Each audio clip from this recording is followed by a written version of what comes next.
नमस्कार। सबसे पहले मैं आपसे गुजारिश करूंगा कि हमारे इस नए चैनल को आप ज़रूर सब्सक्राइब कर लें ताकि हमारी बात बहुत सारे लोगों तक पहुंच सके। नासिक, फरवरी 2026। एक नामी कॉरपोरेट दफ्तर टाटा कंसल्टेंसी सर्विस की बीपीओ यूनिट, जहां लगभग 300 कर्मचारी रोज काम करने आते थे। हर शाम जब फ्लोरेसेंट लाइट्स बुझती तो लगता था दिन खत्म हो गया, लेकिन असल में कुछ अंधेरा वहीं रह जाता था।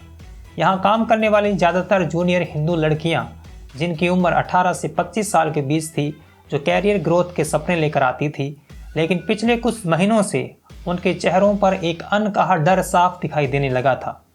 ऐसा डर जो भारत के बौद्धिक वर्ग के द्वारा सदैव नज़रअंदाज किया जाता रहा है। इस पूरे मामले की शुरुआत एक बात से हुई। एक हिंदू लड़की को बार बार रोज़ा रखते देखकर किसी को शक हुआ। यही शक धीरे धीरे नासिक पुलिस तक पहुंचा। पुलिस कमिश्नर संदीप कार्निक के निर्देश पर एसीपी संदीप मित्की की टीम ने तय किया कि इस मामले को बाहर से नहीं बल्कि अंदर से समझना होगा। मिड फरवरी 2026 में 40 दिन का अंडरकवर ऑपरेशन शुरू हुआ।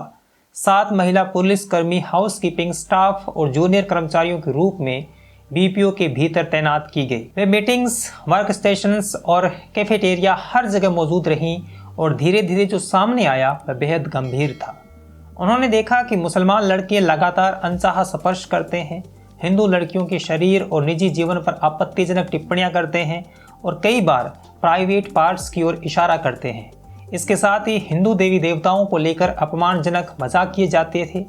कुछ मामलों में हिंदू लड़कियों पर नॉनवेज खाने का दबाव बनाया जाता, उन्हें नमाज पढ़ने और उन्हें सिखाने की कोशिश की जाती, हिजाब पहनने और ड्रेसिंग बदलने के लिए कहा जाता।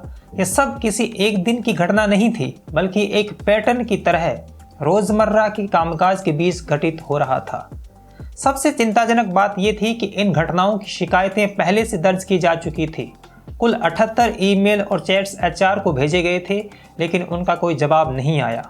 पोश, प्रिवेंशन ऑफ सेक्सुअल हैरेसमेंट की इंटरनल कमेटी, जिसे कर्मचारियों की सुरक्षा सुनिश्चित करनी थी, वही शिकायतों को दबाने का माध्यम बन गई थी।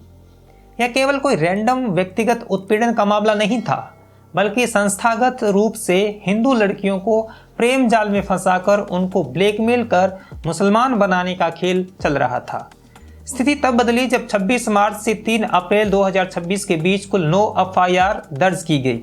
इनमें से 8 एफआईआर महिलाओं द्वारा दर्ज करवाई गई, जिनमें सेक्सुअल हैरेसमेंट और मेंटल टॉर्चर, ब्लैकमेल और धार्मिक भावनाएं आहत करने जैसे आरोप शामिल थे। जबकि एक एफआईआर एक पुरुष कर्मचारी द्वारा दर्ज करवाई गई, जिसमें धार्मिक भावनाओं को ठेस पहुंचाने की बात कही गई। ये मामले देवलाली कैंप और मुंबई नाका थाने में दर्ज हुए। जांच के दौरान पुलिस ने जिन 2 नामों को मुख्य भूमिका में पाया वे थे तौसीफ अतार और निदा खान। निदा खान, जिसे लेडी कैप्टन भी कहा जाता है, सावित्रीबाई फुले पुणे यूनिवर्सिटी की छात्रा थी। आरोप है कि उसने शिकायतों को नजरअंदाज किया, शिकायतकर्ताओं की पहचान आरोपियों को बताई और कई मामलों में खुद पीड़िताओं का भरोसा जीतकर उन्हें मुसलमान लड़कों से मिलवाया। जिहादन निदा खान ने हिंदू लड़कियों का ब्रेन वॉश करने की कोशिश की, उन्हें नई शुरुआत के नाम पर अपना धर्म और पहचान बदलने के लिए प्रेरित किया। कहने का मतलब ये है कि यह लड़की हिंदू लड़कियों का शिकार करके अपने भाईजानों तक पहुंचाती थी और वे हिंदू लड़कियों का शोषण करते थे, फिर इस्लाम में कन्वर्ट करने का रास्ता साफ करते थे, शादी का झांसा देकर शारीरिक संबंध बनाते और फिर ब्लैकमेलिंग का यह खेल बड़े स्तर पर हो रहा था।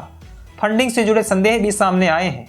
अन्य आरोपियों में रजा मोमन, शेफी शेख, दानिश शेख, शाहरुख कुरैशी और आसिफ अताब अंसारी जैसे नाम शामिल है।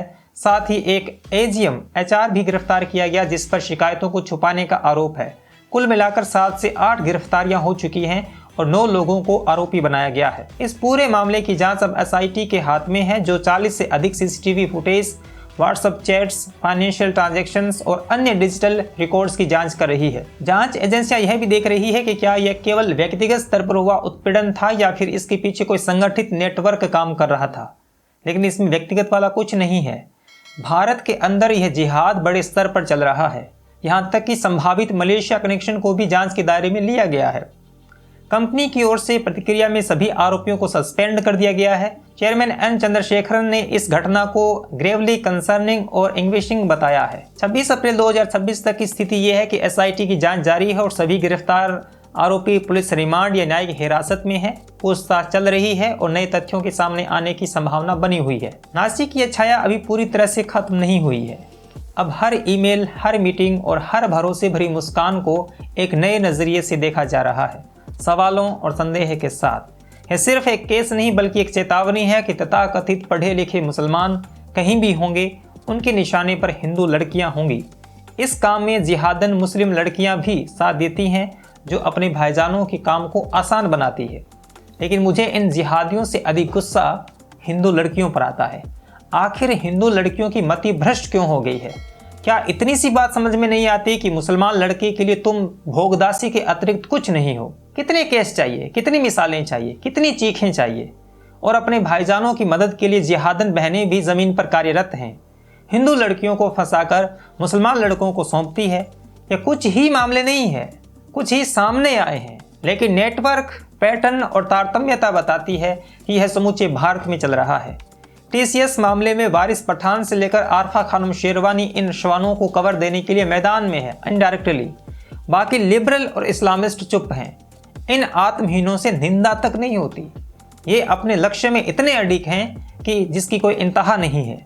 लेकिन यह बात हिंदुओं को समझ में नहीं आ रही है। मेरा अब्दुल ऐसा नहीं है का गुब्बारा तो फट चुका है, लेकिन जो केरला स्टोरी को झूठा बता रहे थे उन पर ये मुसलमान हंस रहे थे कि देखो हिंदू मतलब सोने की भी एक इंतहा है, और वे अपने काम में मजे से लगे रहे। हम किसी सम्मानित ओहदे पर पहुंचकर देश और समाज के भले के लिए कुछ योगदान देने का सोचते हैं।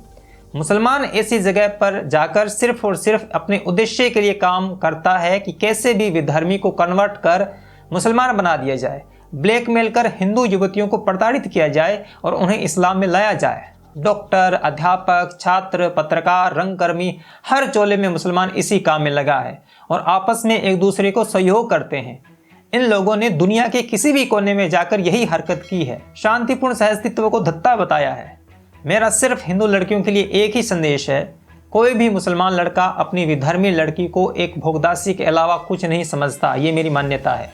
वह तुमसे शादी भी कर लेगा, लेकिन तुम्हें मुसलमान बनाने के लिए तुम हिंदू होकर किसी भी कीमत पर उसकी पत्नी नहीं रह सकती। अगर मेरी बात गलत है तो ऐसी कोई भी लड़की है, वह अभी इसी वक्त इस बात को टेस्ट कर सकती है अपने घर में। अपने जीवन को इन जिहादियों को मत सौंपो, इस बात को अपने भेजे में घुसा लो। मेरा आखिरी संदेश आपके लिए यही है।